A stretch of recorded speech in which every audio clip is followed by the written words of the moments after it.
Hello, everybody. So, today we're going to be talking about Steve Blum uploading this message to everybody on behalf of SAG-AFTRA and a lot of other voice actors.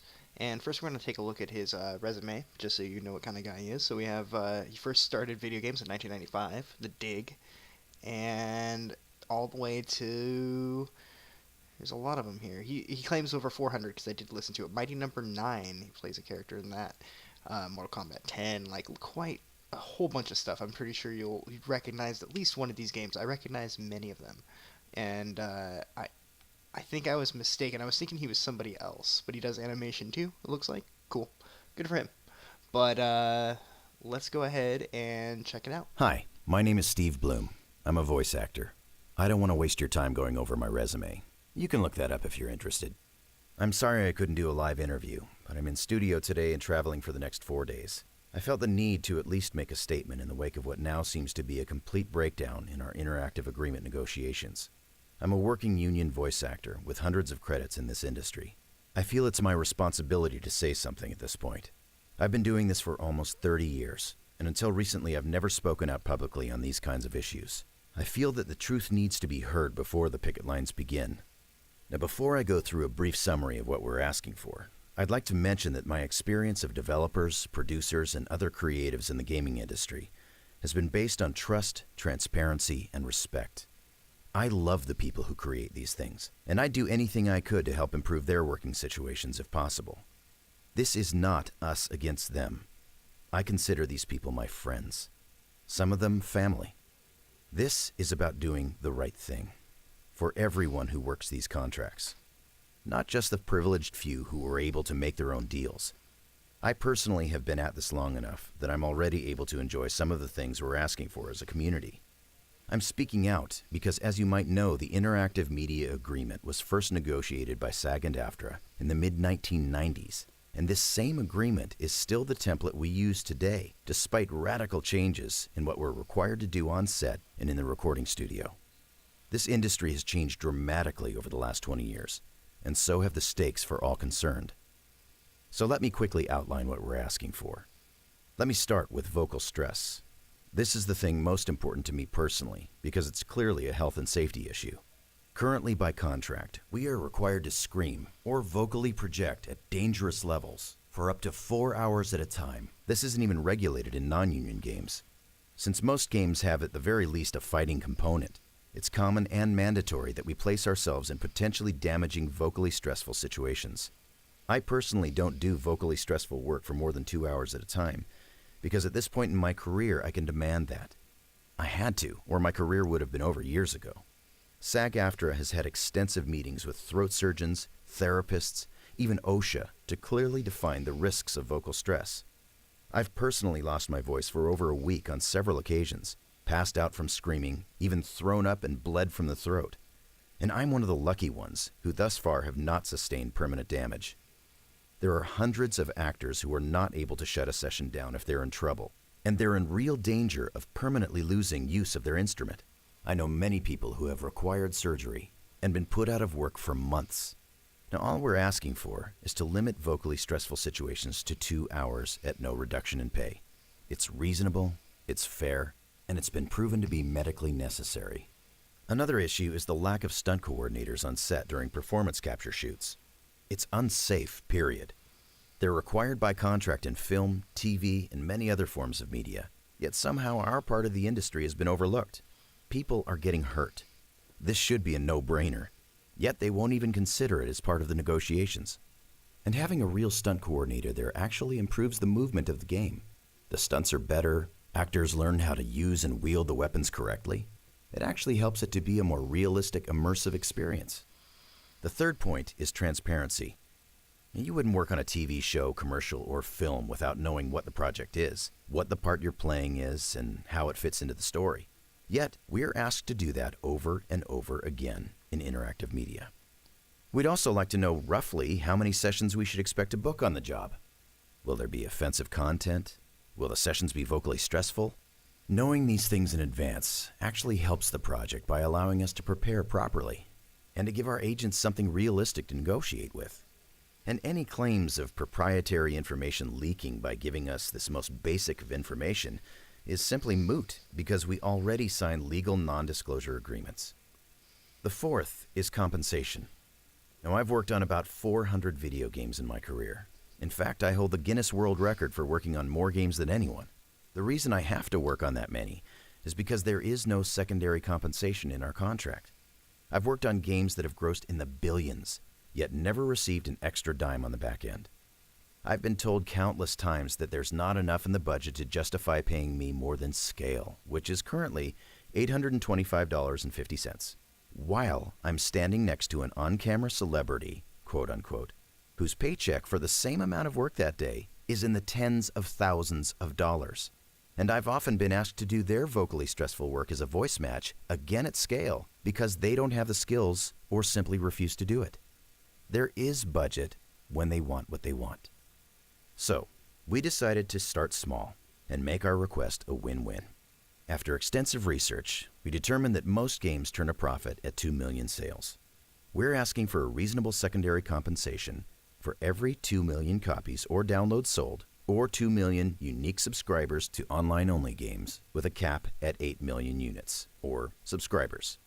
Now that shakes out potentially to 4 bonus payments total for the most successful games, one each at 2 million, 4 million, 6 million, and 8 million copies. Total possible outlay for a successful release? $3,300, a fraction of what they pay most of the celebrities, with no guarantee that their presence in the game has any effect on sales, and in fact, usually doesn't. Now at this point, the most ridiculous counter-demands were found to be illegal and pulled off the table, but the producers still want to be able to put non-union, non-professional people who happen to work at their companies into the booth to voice union projects. Now before I joined the union, I was never allowed that luxury, nor did I ever expect it. It's in direct violation with the most basic thing that makes it a union contract. Finally, I'd just like to say that my personal reason for working in this industry began as a simple desire to create. I never expected to become rich or famous. I'm certainly not the first, and reluctantly a bit of the latter. Once I got out into the world of conventions and spoke to the fans face to face, I realized that my primary purpose actually shifted. I realized that what we do matters to the end users. These games get people through some of the most difficult times in their lives. They help people heal from loss and pain. They create a sense of community worldwide for millions who may not have otherwise had friends or even feel self-worth. I simply want to help improve the conditions for the people providing this product and help to make it a safe, viable way to earn a living in this industry for the next generation. Now, as I said, most of these changes won't even affect me, but I know and care about hundreds who will be directly and deeply affected. I proudly stand in solidarity with my brothers and sisters in SAG-AFTRA, and I sincerely hope this comes to a quick, successful conclusion. Performance matters. Thanks for listening. Love, Steve. All right. First thing I wanted to mention, and I agree with a lot of the things he said, but I was taking notes. I respect this fellow quite a lot for his work, especially knowing the figures, $825, and that's it, flat rate, boom. And that's probably quite a bit of lines a lot of times. I personally did just a little bit, like literally just some sounds, and only a little bit of it got used for a mod, and it still took me, I don't know, an hour of just gargling and making strange noises. So I kind of see what he means. But anyway, I'm gonna start with the fact that voice acting is a very high demand job. So there's a level of leverage that people have been able, like by people, the companies have been able to leverage over the voice actors because there's so many people that want it. So many people want to become voice actors themselves. And for that reason, the companies have that ability to just go, "This is what we're paying you." Sorry, and it's bullshit, and it's total bullshit. Um, yeah. So the vocal stress. Like I said, I did a lot of gargling for about an hour and a half the other day, or a couple weeks ago, and I could see how that could get pretty bad. 2 hours, yeah, 2 hours doing anything, you should get a break every 2 hours. And as far as vocal stress, if you're doing some crazy like deep stuff, you should maybe, and you get at work at 8 o'clock, you do 2 hours of the vocal stress stuff, and after lunch you do a second session. Break it up a little bit. I'm sure there's something you guys could figure it out. You know what I mean? Um, yeah, it doesn't seem ridiculous. The stunt coordinator, though, um, I don't, because you said somebody has, it's for safety, and I can't help but wonder, like, what kind of stuff you're doing in motion capture that requires there to be a stunt coordinator there. I'm interested because this is quite honestly an industry that I'm very, very intrigued by, and I would like to get into myself in a perfect world. I don't think it'll ever happen, but if it ever did, I would be totally stoked to check it out. Anyway, I just wonder, like, and if that's the case, yeah, can't we just fork out? I mean, if we're making Grand Theft Auto fucking 5, which is gonna make billions of dollars, can't we fork out like, some dude that's a stunt coordinator to come out and make sure everyone's safe, at least if they're doing crazy shit? I don't think that's too much to ask either. So, I kind of agree with him there. The transparency aspect is another thing I agree with him on. There's no reason ever why you should have to be so secret about something that the people who are making it don't know what it is. I think this is stupid. And I don't mean to just say stupid. I try to elaborate instead of saying just this is dumb. Um, there's an emotional energy that can come from knowing what you're working on. And on the negative side, you don't want to be caught up in something that you don't support and something that you don't feel like you want to be represented. You want to represent. I'm getting tongue tied. You don't want to represent. And I think that's important. And then the whole thing with union contracts. Here's the thing. You guys should be making more than $800 for this work.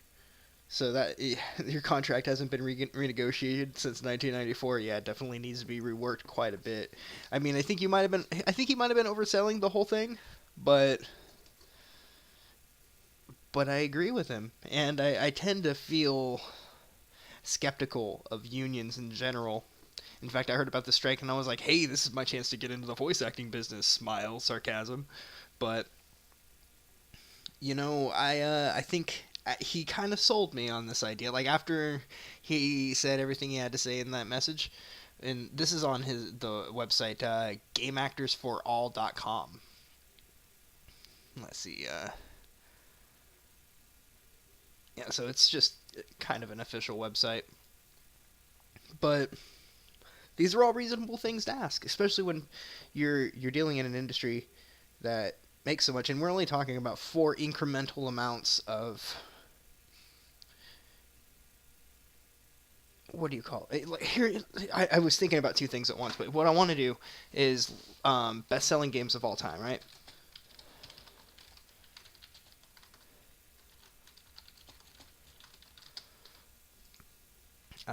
Mario Brother, Grand Theft Auto 5. All right, Grand Theft Auto 5. How many copies did it sell? 65 million.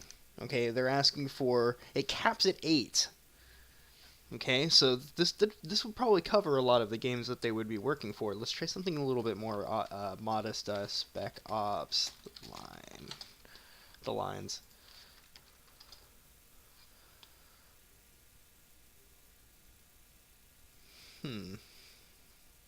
Which is a game I really like. I can't seem, it probably doesn't have sales figures. I'm kind of rambling at this point. It's like 14 minutes in, but I want to focus in and figure this out a little bit better, So FIFA 17, 4.7 million. Well, actually, closer to 6 if you include the Xbox One. FIFA Horizon 3, 382,000. So it's got to be a pretty popular game if they're gonna get that compensation, And they only get 4 increments of it, and it doesn't seem like they're asking for much. if I'm being entirely honest.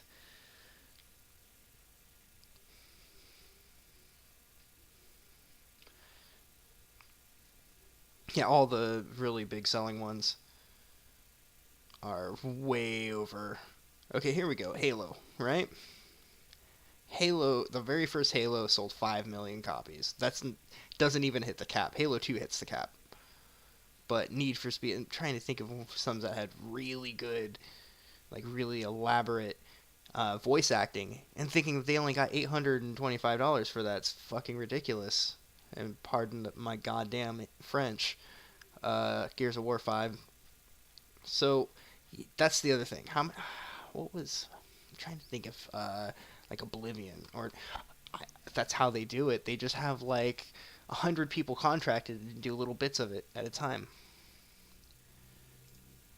Anyways, I guess that's really all I have to say. Let me check my notes again because I knew I had to. And then the recognition. Um, One thing that because my initial when I heard about them going on strike, my first thought was, "Will you guys get name brand recognition?" You know, like think about Steven Ugg, right? He might not have been in a whole lot of stuff, but if he tries out for a game, and that's not even how it works, you don't even get to really audition, I don't think. Um, like how are you gonna get that guy, and how are we gonna get offer him more money to get him? I want the guy. I want fucking Trevor. That guy is amazing. But now, after hearing everything he had to say, I kind of changed my mind, and I agree. The voice actors,